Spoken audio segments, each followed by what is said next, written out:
If I had a nickel for every 2024 movie featuring a villain threatening to put Earth in its second ice age, I would have 2 nickels, which isn't a lot, but it's weird that it happened twice, right? So I got to see Godzilla X Kong early, and here is my spoiler-free review. I'm going to try to keep it as spoiler-free as possible, but if you want to go in with a clean slate, like this video, go see it when it comes out this weekend, and come back. So I really liked this movie. I enjoyed it a lot. I definitely liked it better than Godzilla vs. Kong, which I feel like is just a rehash of Batman vs. Superman, if we're honest. But this film was a lot better. I mean, there's a lot more Titan screen time. Most of it's Kong. If you prefer Godzilla, I'm just going to let you know now, most of it's Kong than Godzilla, but he's still there. There's visceral action this time around, which is really neat to see, and there's a really cool anti-grav fight towards the end of the film. I also enjoyed the story, although this is the second time in the Monsterverse franchise that we've found a secret, deeper area of Earth. I mean, like, last time in Godzilla vs. Kong, we needed a new home for Kong, so we figured out, oh yeah, the Earth is actually hollow, and there's a secret planet inside of our Earth. But of course, there was no villain on that secret planet, so obviously we need a villain for this new one. So in order for that to happen, they're like, oh yeah, we need to find an even secret, deeper area they call the subterranean level. That's where the villain is hiding. I really hope they don't do that for the next movie. I mean, that would just be really lame if they keep just finding deeper areas and that's where the villain of the movie is hiding.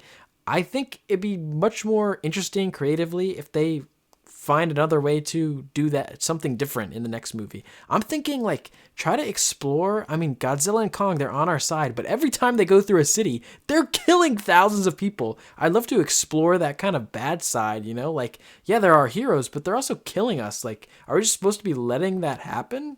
That could be interesting for next film.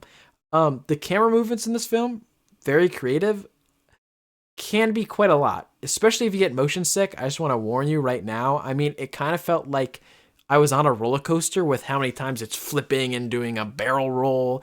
It was getting me woozy, and I don't even get motion sick on roller coasters, but I was getting a little woozy just trying to keep up with this. Again, this film kind of falls into some similar problems we've had with previous Monsterverse movies. Don't really care about the humans.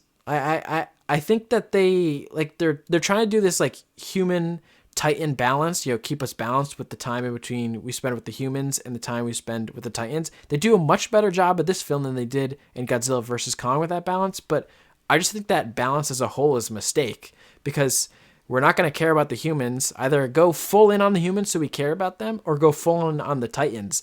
I personally want to see them go full in on the Titans. I think that could be really interesting. The only problem being that the Titans don't really speak. But you'll see in this film, you probably can understand them.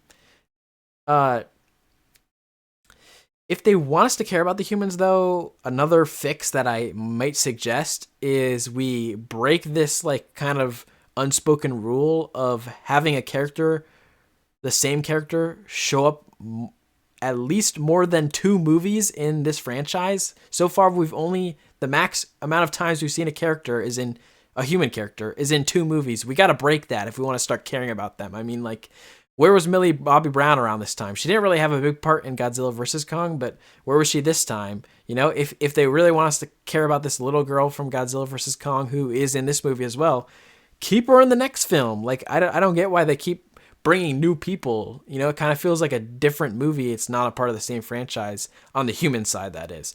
However, I do like the humans in this movie, especially Brian Tyree Henry. He was really funny in the last one. He's really funny here again. But Dan Stevens was the standout. He was absolutely hilarious. Bring him back, please, if you're going to make more movies. There are also a couple of neat needle drops in this film that I really enjoyed. And not everyone's going to know the songs, so not everyone's going to enjoy them. And some people are going to kind of see them as pointless. But, I was bopping as they appeared throughout the film. I think there was like 3 that I can remember.